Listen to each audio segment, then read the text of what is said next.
안녕하세요, 임준입니다. 자, 오늘도 한국어와 한국문화 중급이 4단계 과정을 같이 살펴보도록 하겠습니다. 우리는 지금 국어를 공부하고 있고요. 오늘은 첫 번째 문법을 공부하는 시간입니다. 우리 교재 123페이지, 123페이지에 나와 있습니다. 자, 오늘 공부할 내용은요, 뭐뭐을 뻔하다, 이 문법입니다. 그래서 그 일이 일어나지는 않았지만 거의 일어날 것 같은 상황까지 갔음을 나타낸다. 자, 여기서 중요한 건요, 그 일이 일어나지 않았습니다. 일어나지 않았지만 그 일이 일어나기 직전까지, 여기까지 이렇게 갔다는 얘기입니다. 자, 예를 들어서요, 이렇게 펜을 떨어뜨렸어요? 아니요. 떨어뜨릴 뻔 했어요. 거의 떨어졌는데 이렇게 잡았어요. 이런 것들을 펜을 떨어뜨릴 뻔 했어요 라고 얘기할 수 있고요. 예를 들어서 차가 여기서 끼 여기까지 이렇게 왔습니다. 그러면 거의 죽었어요? 죽을 뻔했어요.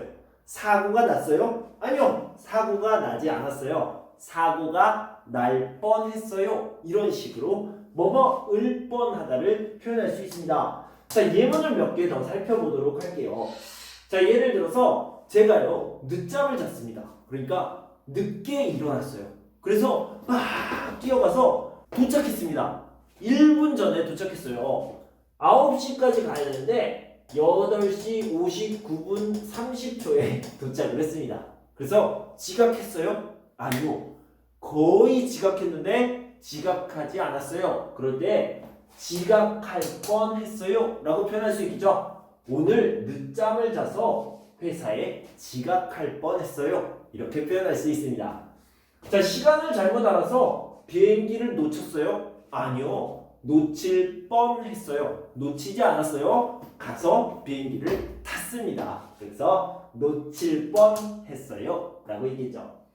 집에 가다가 이렇게 됐어요. 이렇게 된 거 넘어졌어요? 아니요. 넘어지지는 않았어요. 그런데 거의 넘어졌어요. 넘어질 뻔했어요.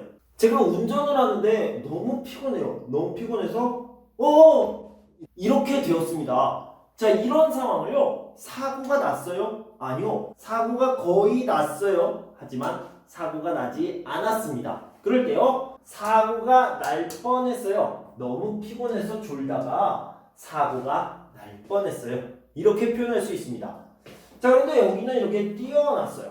왜 띄어놨을까요? 자, 뭐뭐을 뻔하다라는 표현이요, 진짜로 거의 그렇게 되다라는 의미도 있지만 여기 보면요, 좀 과장된 표현, 어떤 표현을요 아주 크게 오버해서 말하는 경우가 있죠. 그런 경우에 뭐뭐을 뻔하다, 죽을 뻔했어요, 기절할 뻔했어요, 쓰러질 뻔했어요, 이런 식으로 표현을 합니다.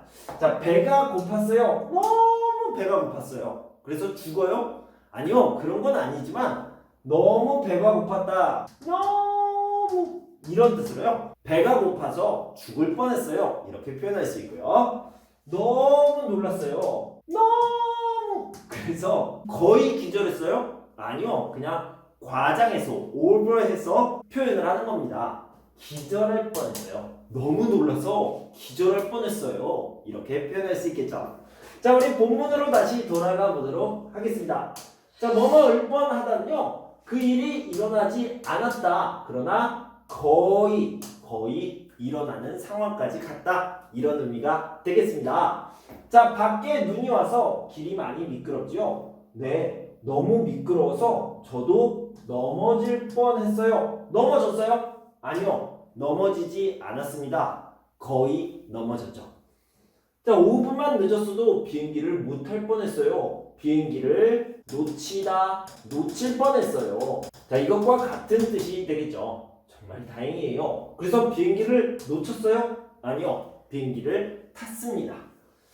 회사 기계를 만지다가 크게 다칠 뻔했어요. 이렇게 회사 기계를 만지다가 다쳤어요? 아니요. 다치지 않았어요. 거의 다쳤어요.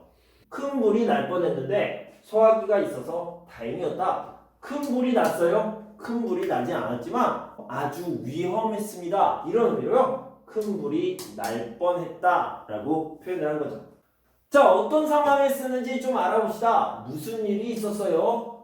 어휴, 안 넘어지고 잘 내려왔네. 길이 너무 미끄러워서 넘어질 뻔했어요. 이렇게 얘기할 수 있고요. 사다리에서 떨어졌어요. 떨어졌는데 박스가 있었어요. 그래서 다치지 않았어요. 다칠 뻔했어요. 라고 얘기할 수 있죠. 어휴, 여기 박스가 있어서 다행이네. 라고 얘기했고요.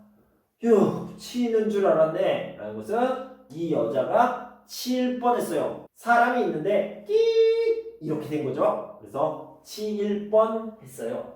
자, 물건이 떨어졌습니다. 그런데 맞았어요? 아니요, 안 맞았어요. 맞을 뻔했어요. 이렇게 얘기할 수 있죠. 자, 다시 한번 보면요. 사다리에서 떨어져서 다칠 뻔했어요. 차에 칠 뻔했어요. 물건에 맞을 뻔했어요. 이런 식으로 표현할 수 있겠습니다. 자, 여러분들은요, 큰일 날 뻔한 적이 있습니까? 큰일 난 적 말고요, 거의 큰일 났어요. 큰일 날 뻔한 적. 예를 들면 다칠 뻔한 적이 있습니까? 차에 칠 뻔한 적이 있습니까? 교통사고가 날 뻔한 적, 이런 적이 있습니까? 자, 여기 보면 저는 지난 겨울에 집 앞 길에서 미끄러져서 머리를 다칠 뻔했어요 라고 했는데 괜찮아요? 머리 괜찮아요? 네, 괜찮아요. 다치지 않았어요. 다칠 뻔했어요 라고 얘기했죠. 자, 이제 워크북 익힌 책을 살펴봅시다. 76페이지와 77페이지에 나와 있습니다. 자, 먼저요, 형태 변화가 어떻게 되는지 알아봅시다.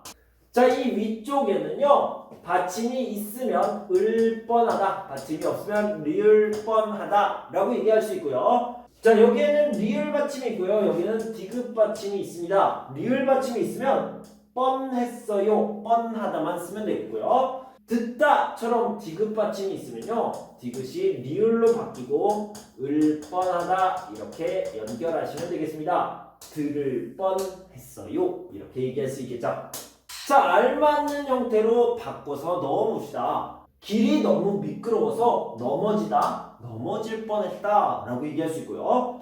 커피를 들고 뛰어오다가 다 쏟다, 받침이 있으니까요, 쏟을 뻔하다 이렇게 얘기할 수 있겠죠. 선생님, 여기 디귿 받침인데 디귿이 리을로 바뀌진 않나요? 네, 이런 경우는요, 걷다, 듣다, 묻다 중에서도요, 에스크라는 뜻의 묻다만 이렇게 바뀐다. 하나 더 있긴 한데 씻다가 있는데요, 뭐 3가지 정도만 알아두셔도 괜찮을 것 같습니다. 자, 버스에서 졸다가 내릴 곳을 놓칠 뻔했다 이렇게 표현할 수 있고요. 휴대전화를 보면서 걷다가 차에 부딪힐 뻔했다 이렇게 표현할 수 있겠습니다. 아침에 집에서 여유를 부리다 천천히 하는 것을 얘기하죠. 여유를 부리다가 학교에 지각하다 늦을 뻔했다. 똑같은 표현으로는요, 지각할 뻔했다 이렇게 얘기할 수 있겠습니다. 저 차 속도가 너무 빠른 것 같지 않아요? 맞아요. 조금 전에도 사고가 날 뻔했어요 이렇게 표현할 수 있겠고요. 여행 가서 고생했다면서요. 처음 가는 곳인데 지도도 없이 다니다가 길을 잃을 뻔했어요 이런 식으로 표현할 수 있겠습니다.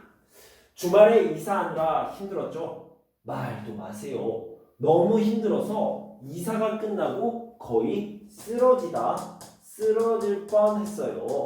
자, 이 부분은요, 사실 과장된 표현입니다. 그래서 너무 힘들었다, 너무 피곤했다 이런 의미가 되겠죠. 자, 이거 품질이 안 좋아서 환불, 다시 돈을 주세요. 환불하는 사람이 많은가 봐요. 그래요? 화면으로 보기에는 싸고 괜찮아 보여서 그냥 주문할 뻔했어요. 주문했어요? 아니요, 주문하지 않았습니다. 거의 주문했어요 이런 거죠. 사실은 주문하지 않았습니다. 비행기 시간에 늦지 않았어요? 겨우 탔어요. 민수 씨가 차로 빠르게 데려다 주지 않았으면 비행기를 놓치다, 비행기를 못하다, 비행기를 못할 뻔했어요. 이런 식으로 표현할 수 있겠습니다. 자, 오늘은요 첫 번째 문법 뭐뭐을 뻔하다를 공부했습니다.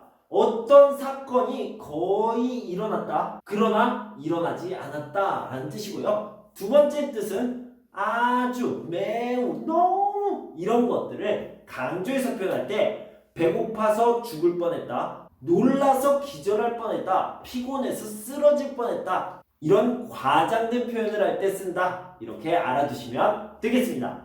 자, 여러분 공부하시느라 수고 많으셨고요. 저는 다음 시간에 두 번째 문법을 가지고 돌아올 텐데요. 그때까지 여러분 건강하고 행복하세요. 감사합니다.